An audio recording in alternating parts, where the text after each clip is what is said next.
സംഗീതം ജീവിതവ്രതമാക്കിയ രാധ എന്ന മുത്തശ്ശിയെ ഇനി പരിചയപ്പെടാം. കോഴിക്കോട് തൊണ്ടയാട്ട വീട്ടിൽ വിശ്രമജീവിതം നയിക്കുമ്പോഴും സ്വരങ്ങളും സംഗീത സദസ്സുകളും മാത്രമാണ് ഈ മുത്തശ്ശിയുടെ ഹൃദയം നിറയെ. സരസ്വതി നമോസ്തുതേ ശാരദേ വിദ്യാപ്രദേ സരസ്വതി നമോസ്തുതേ ശാരദേ വിദ്യാപ്രദേ. പാലക്കാട് കുഴൽമന്ദം ഗ്രാമത്തിലെ പ്രൈമറി സ്കൂൾ പ്രധാന അധ്യാപകനായിരുന്ന AV നാരായണ അയ്യരുടെ മകൾക്ക് സംഗീതം കൊച്ചുനാൾ തൊട്ടേ ജീവനായിരുന്നു. ശിവാനന്ദൻ പിള്ളയും KP രാമസ്വാമി ഭാഗവതരുമായിരുന്നു ആദ്യ ഗുരുക്കന്മാർ. പെട്ടെന്ന് പാട്ട് പഠിച്ചെടുക്കാനുള്ള കഴിവുള്ളതിനാൽ സംഗീത പഠന കോഴ്സുകളിലെല്ലാം ഇവർ വിജയം കണ്ടു. കീർത്തനങ്ങളും ഗീതങ്ങളും ലളിതഗാനങ്ങളുമൊക്കെ രാധമുത്തശ്ശി ഹൃദയസ്ഥമാക്കി.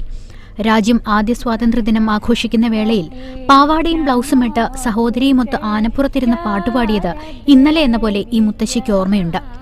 47 നമ്മുടെ ഇൻഡിപെൻഡൻസ് ഡേ ഉണ്ടായത്.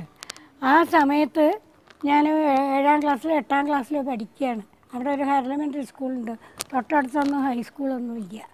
അപ്പോൾ ഈ കുഴൽമന്ദം എന്ന് പറയുന്നത് in between Palakkad and Alathur കുഴൽമന്ദം വഴി ഒരു ദിവസത്തിൽ 3 ട്രിപ്പോ 4 ട്രിപ്പോ ബസ് ഉണ്ടാവും, അത്രയേ ഉള്ളൂ. ആ കുഴൽമന്നത്ത് ജംഗ്ഷനായിട്ടുള്ള സ്ഥലം, അവിടെ വലിയ ചന്ത, കാലിച്ചന്തയും പച്ചക്കറി ചന്തയൊക്കെ ഉള്ളതാണ്. ആ സ്ഥലത്ത് വരെ ഈ ചെതലി എന്ന് പറഞ്ഞിട്ട് ആലത്തൂർ റൂട്ടിലുള്ള ആ സ്ഥലത്ത് നിന്ന് ആനപ്പുറത്ത് ഞാനും എൻ്റെ അടുത്തിയും ഞങ്ങൾ രണ്ടാളെ ആനപ്പുറത്ത് കയറ്റി ഇരുത്തിയിട്ട് അന്നത്തെ DK പെട്ടമാളുടെ ഉള്ള രാഷ്ട്രീയമായിട്ട് നമ്മുടെ സുബ്രഹ്മണ്യ ഭാരതിയുടെ കൃതികളുണ്ടല്ലോ, അതായത് ദേശഭക്തി ഗാനങ്ങൾ, അങ്ങനെയുള്ള പാട്ടുകൾ DK പെട്ടമാൾ പാടിയ ആടുവോമേ പള്ളി പാടുവോമേ, തായിൻ മണിക്കൊടി പാടി, പിന്നെ ജയതി ജയതി ഭാരതമാത, അങ്ങനെ ഒരു 4-5 പാട്ടുകൾ ഞാൻ എൻ്റെ അടുത്തേയും കൂടി മൈക്കും വെച്ച് ആനപ്പുറത്തിരുന്ന് പാടി വന്നിട്ടുണ്ട്. ഈ പറയുന്ന കുഴൽമന്ദം സെൻട്രൽ പ്ലേസിൽ വരെ. അതാണ് എൻ്റെ ചെറിയതായിട്ടുള്ള ഇതിൽ ഒരു വല്ലാത്തൊരനുഭവമാണ്. അത് എന്നും എനിക്കിപ്പോഴും ഓർമ്മയുണ്ട്.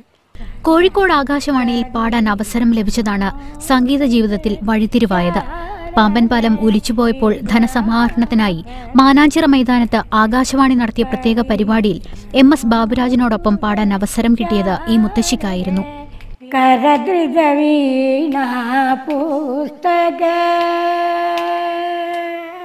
കരദൃതവീണാ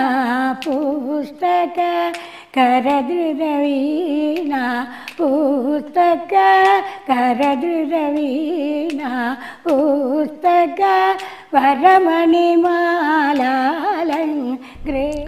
സംഗീത ലോകത്തെ കുലപതിമാർ പലരും ഈ മുത്തശ്ശിയുടെ കഴിവ് കണ്ടറിഞ്ഞ് പ്രശംസിച്ചിട്ടുണ്ട്. ഇന്ന് സംഗീത ലോകത്ത് അറിയപ്പെടുന്ന പലരും രാധമുത്തശ്ശിയുടെ സഹപാഠികളും മറ്റുമാണ്. എണ്ണമറ്റ കച്ചേരികൾ ഈ മുത്തശ്ശി അവതരിപ്പിച്ചിട്ടുണ്ട്.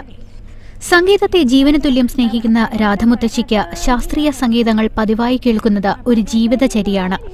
മക്കളും കൊച്ചുമക്കളും രാധമുത്തശ്ശിയുടെ സംഗീതാഭിരുചി കണ്ടറിഞ്ഞ് പൂർണ്ണ പ്രചോദനം നൽകുന്നുമുണ്ട്. പ്രായം 80 പിന്നിട്ടെങ്കിലും സംഗീതസാന്ദ്രമായ ജീവിതം തന്നെയാണ് രാധമുത്തശ്ശിക്ക് ഏറെ ഇഷ്ടം.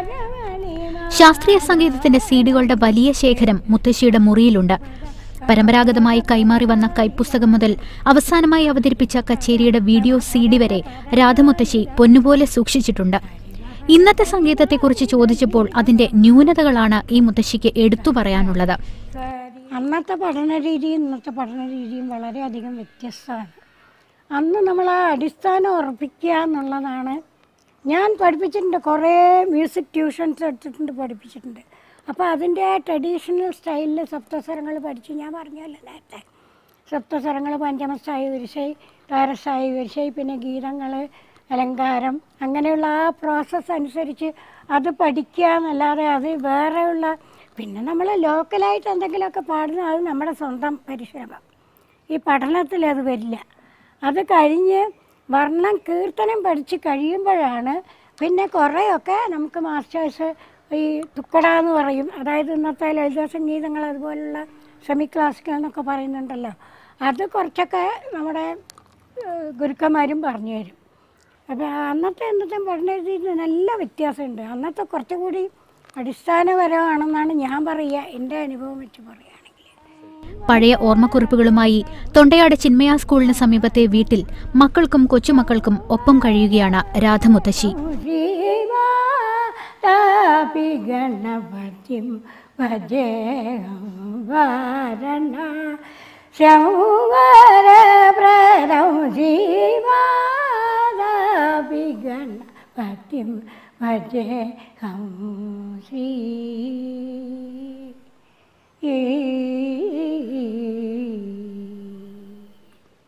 രാധമുത്തശ്ശിയുടെ ജീവൻ തന്നെ സംഗീതമാണ്.